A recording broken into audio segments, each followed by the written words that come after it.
आज हम बनाएंगे एक ऐसा यूनिक स्टार्टर जो आप रोल की तरह भी सर्व कर सकते हैं और कटलेट्स भी। सबसे अच्छी बात कि ये किड्स फ्रेंडली है। वो वेजिटेबल्स ऐसे तो नहीं खाते, बट इस तरह से बना के दिया जाए तो वो झटपट फिनिश कर लेंगे। इसका नाम है होल व्हीट वेजिटेबल टिक्की। जल्दी जल्दी से मेरी रेसिपी को लाइक, शेयर एंड सब्सक्राइब कर दीजिए और आराम से बैठ के रेसिपी का लुत्फ उठाइए।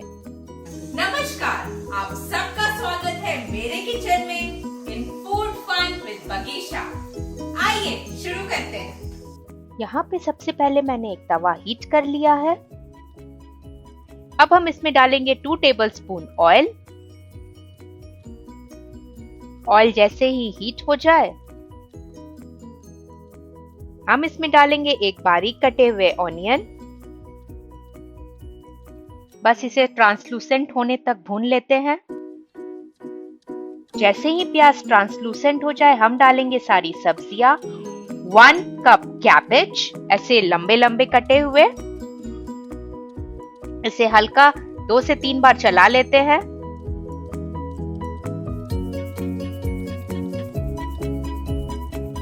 वन बाउल सारे कलर के कैप्सिकम, इसे भी हम 2 से 3 बार चला लेंगे। फिर मैंने डाला है 2 टेबलस्पून कॉर्न।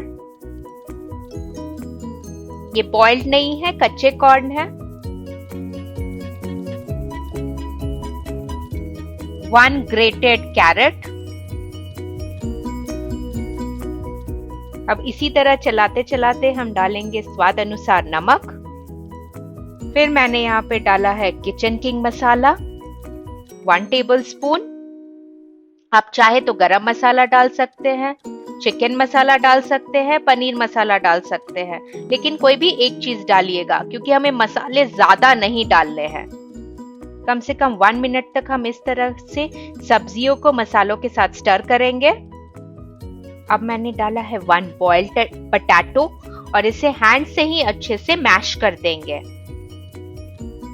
और कम से कम 2 मिनट्स तक इस तरह से प्रेस करके हमें अच्छे से सारी चीजों को भूनना है।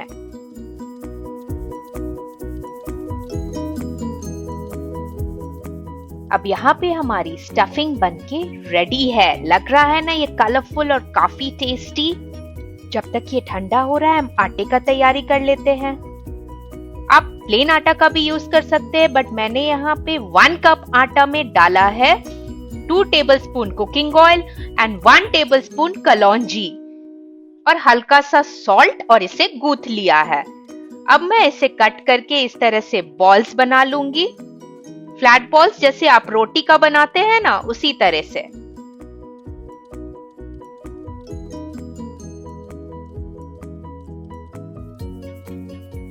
अब हम इसे सूखे आटे में लगा के रोटी की तरह ही बेल लेते हैं, बट ये रोटी से हल्का मोटा रहेगा।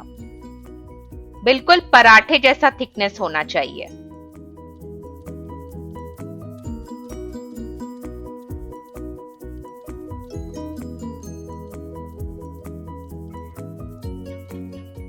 ये देखिए, ये इसी तरह से होना चाहिए। अब इसी तरह से मैंने 4 रोटियां बेल ली हैं और पहले हम रोटी को रखेंगे, उसके ऊपर से स्टफिंग डाल देंगे। सेंटर पे नहीं डालना है, थोड़ा सा साइड करके डालिएगा क्योंकि हमें इसे रोल करना है।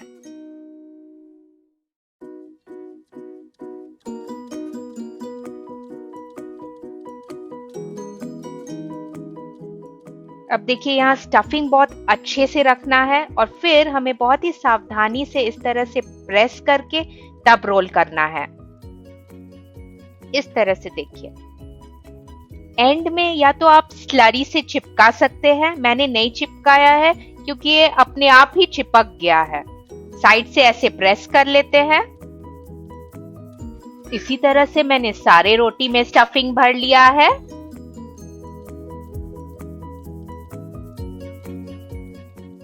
अब हम सारे रोल्स को कट कर लेते हैं। देखिए, इस तरह से हमें कटिंग करना है। हल्का मोटा मोटा रखेंगे।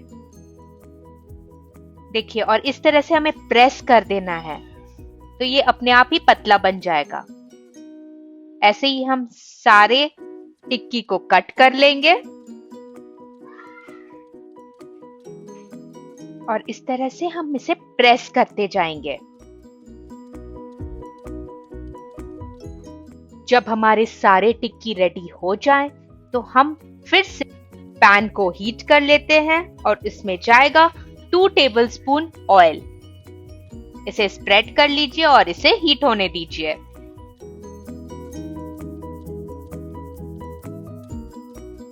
जैसे ये हीट हो जाए हम फ्लेम को लो कर देंगे और फटाफट से सारी टिक्किया को डाल देंगे।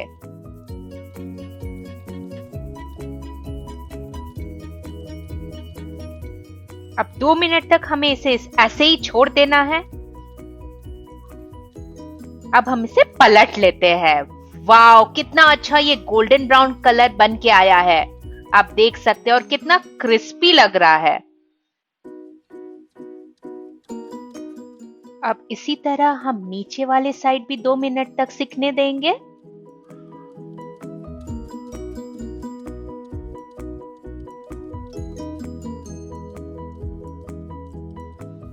और एक फोर्क या स्पून की मदद से इस तरह से हम साइड्स को सेक लेंगे। आप 2-2 टिक्की एक साथ रख सकते हैं। देखिए ऐसे हमें सेक लेना है साइड्स में। इसी तरह से मैंने सारे टिक्कियों को सेक लिया है।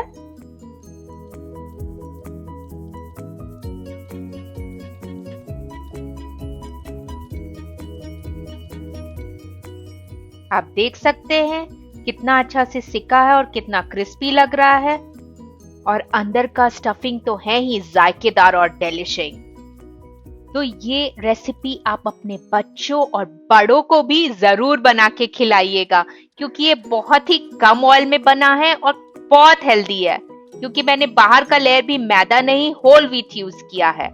उम्मीद करती हूँ कि आपको मेरी रेसिपी बहुत पसंद आई होगी। तो इसे लाइक, शेयर एंड सब्सक्राइब जरूर कीजिएगा। मेरे फूड लवर्स, दोबारा मिलूंगी एक नई रेसिपी के साथ। तब तक के लिए bye. Thank you for watching.